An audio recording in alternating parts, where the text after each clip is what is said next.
And having been around the world, you get the sense that Colombo, especially where we grew up, there's a lot of multiculturalism. But is it true multiculturalism in the sense that is there assimilation?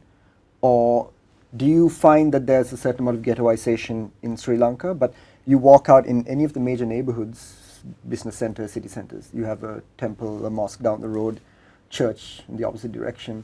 Those aren't things that you see in a lot of other countries. I mean, I don't know many other countries. I can't think of a single other country where you'd have all four, like a church, a mosque, a kovil, and a temple.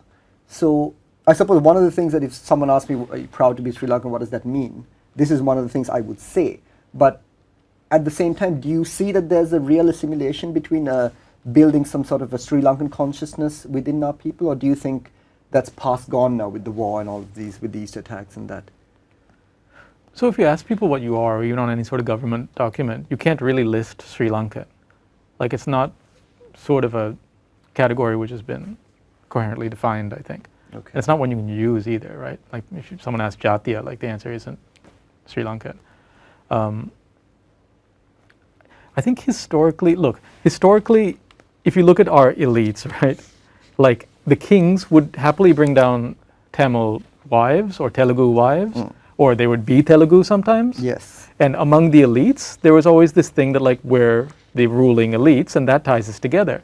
And Tamil politicians and Sinhala politicians, and I assume Muslim politicians, got together to disenfranchise the estate Tamils, yes. You know, because that was just a sort of class thing. So in any politics, there's always this real class tension between, I'll say, the capitalist class or the ruling class and the working class. And then everyone's given this sort of sideshow of, like, of race. Because look, in the old days, in like the feudal days, if someone didn't like the way that was, you beat them. And that was your right to beat them because the gods said that you could beat them. Yes. But the real innovation of, like, capitalist liberal democracy is you just get people to beat each other up. So we will happily beat each other up, and we do get some advantages from that. We do.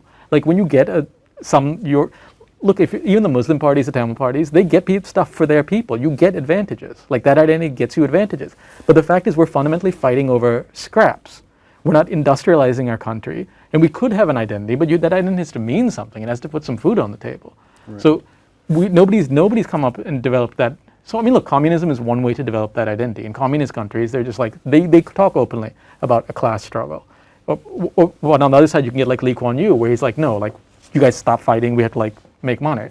So that's possible. But no one's really proposed that.